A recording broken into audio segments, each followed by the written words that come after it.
This is Democracy Now!, democracynow.org, The War and Peace Report. I'm Amy Goodman with Juan Gonzalez. Netanyahu bears responsibility for this Israel-Gaza war. That's the headline of an editorial in the Israeli newspaper Haaretz. The paper's editors wrote, quote, "The disaster that befell Israel on the holiday of Simchat Torah is the clear responsibility of one person, Benjamin Netanyahu, the prime minister, who's prided himself on his vast political experience and irreplaceable wisdom in security matters, completely failed to identify the dangers he was consciously leading Israel into when establishing a government of annexation and dispossession, when appointing Bezalel Smotrich and Itamar Ben-Gvir to key positions, while embracing a foreign policy that openly ignored the existence and rights of Palestinians," the Haaretz editorial said. We go now to Tel Aviv, where we're joined by Gideon Levy, an award-winning Israeli journalist and author, columnist for the newspaper Haaretz, member of its editorial board. His most recent piece is headlined, "Israel Can't Imprison 2 Million Gazans Without Paying a Cruel Price." Gideon Levy, if you can talk about how Israelis are responding right now, what you feel it's important for people outside Israel, especially here in the United States, to understand and to do at this point as 300,000 reservists move along the Gaza border. Yeah, Israel is basically shocked. At least in the first 1 or 2 days, you could feel it everywhere. Nobody expected this unprecedented situation.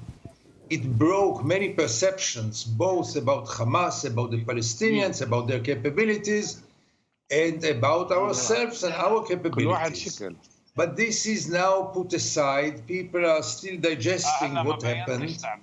The more time passes, the more horrible scenes are exposed. Day after day. I've been to the south the day before yesterday, and I can tell you I've been so many times in the south in times of war. What I saw there was nothing like it happened in the past.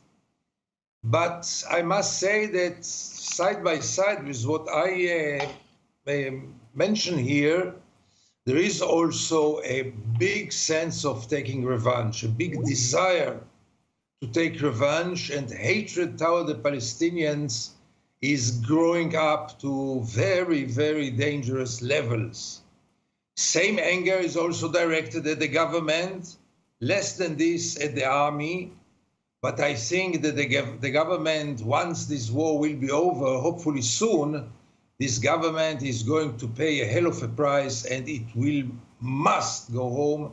I don't see this situation in which Netanyahu continues and all the ministers around him, who are all of them no-ones, fascists, and part of them would have even been defined in Europe as neo-Nazis. Those people who called for all kinds of terrible things to do and did nothing to make Israel prepared for any danger and continue not to doing nothing.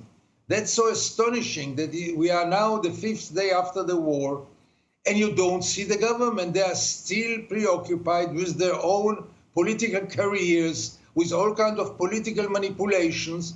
Nobody takes care of the situation. The army is preparing itself for a ground operation, but except of the army, I was in so many homes which were bombed, so many people who lost their beloved one. Nobody came to them. Nobody offers them any assistance. Israel is really falling apart from this point of view.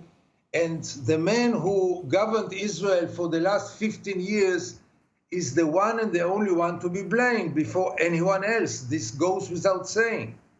And I guess at 6 after the war, as we say, million Israelis will go to the streets and they will have only one demand. At least Netanyahu go home. If not, Netanyahu go to court and be sentenced for this irresponsible policy that you have been committing. Gideon Levy, I wanted to ask you according to press reports, as many as 1,500 Palestinian fighters of Hamas were killed inside of Israel. So the enormous number of militants who were able to get into Israel. Could you talk about the decision of the government to relocate large portions of Israel's army from the Gaza border to protect far-right settlers on the West Bank? Sure, that's one of the big failures on Saturday. Not the only one, because the first failure is obviously the surprise, the strategic surprise. We are so proud about the most sophisticated intelligence in the world, with all kind of those elite units, with all the devices. They know everything, they understand everything. And then an operation which was prepared for 1 year by hundreds of militants, they didn't hear about it. So that's the first failure. The second failure is obviously that the southern front with Gaza was totally abandoned, because we were busy with all the festivals of Sukkot, of those crazy settlers, guarding them, but not only guarding them, collaborating with them with their pogroms among Palestinians. We have clear evidence that the army saw the pogroms and did nothing.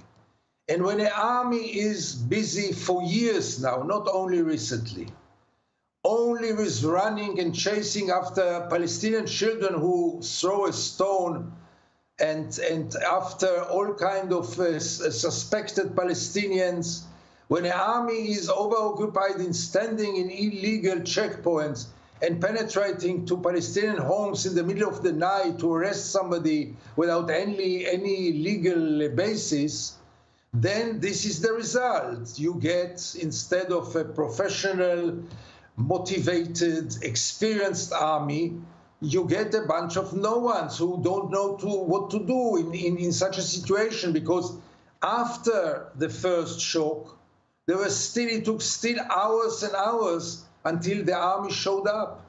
And that's unbelievable.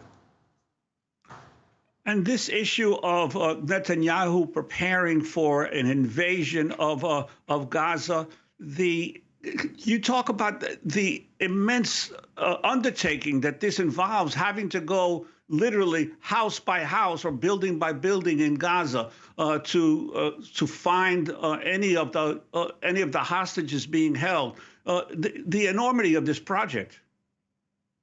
First of all, to go from building to building is impossible already, because there were many buildings still down, and I'm not sure that how many buildings were left, for example, in the neighborhood of Rimal. To find the hostages alive, really, it's nice for all kind of Hollywood films. I don't see it happening, for sure not with this army, with its capabilities, as we were witnessing it only on Saturday. The invasion into Gaza has some other goals, namely to put an end to the rule of Hamas. And this is another impossible mission, because you can kill the current top people of Hamas. You cannot kill the ideology of Hamas, and they will always be replaced. Ground operation now is supported almost by all Israelis, because Israelis understand that we have to do something after this embarrassment, after this catastrophe. But in the same time, I must tell you, I can assure you that if Israel will go now for a ground operation, it will take a few weeks or maybe a few months. It will take so much blood of both Palestinians and Israelis, mainly Palestinians, obviously. And by the end of this operation, you will invite me again to Democracy Now!, and you will see that we are standing exactly in the place that we stood 1 week ago. Because as long as Israel continues to believe that Gaza, the problem of Gaza, will be solved by the sword, solved by brutal force, by emotions of revenge, justified emotions, then we will get exactly to the same place. This vicious circle will not be solved by power, not be solved by tanks, and will it be solved by troops, only by a political agreement, and above all, and first of all, lifting this criminal siege, for God's sake, after 17 years. This siege was about to to guarantee the security of Israel. So what happened out of the siege, except of the suffer of unbelievable, inhuman suffer of 2 million people? What did it contribute to the security of Israel, this siege? You see the outcome. We just have less than a minute, Gideon. I wanted to ask you the difference of the cry, the call of the families of the hostages, of older people, of young people, of children, the family members, one after another, talking about being, for example, a peace activist and saying, please use restraint. And the contrast between that and President Biden, as he addressed the nation yesterday, deciding consciously and in the readout of his conversation with Netanyahu a few minutes before he spoke, saying they did not call for restraint. Your response, how important is the President of the United States' position here? We have less than a minute. In less than a minute, I can tell you, Amy, that last night when I was watching President Biden, I really envied you, Americans, that you have such a leader. I never thought so before last night. But last night, Biden was a real leader, someone that you can trust because he was extremely sincere and someone that you can rely on. If Netanyahu would have taken the same speech, he wouldn't be Netanyahu. Netanyahu is busy with politics, and here comes this Biden and tells Israel what Israel wanted to hear.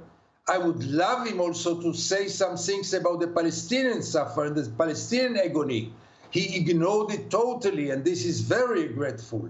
But by the end of the day, this is what Israel needs now, some kind of leadership, and it totally lacks it. Nobody is around really to understand that we have to go for a new way.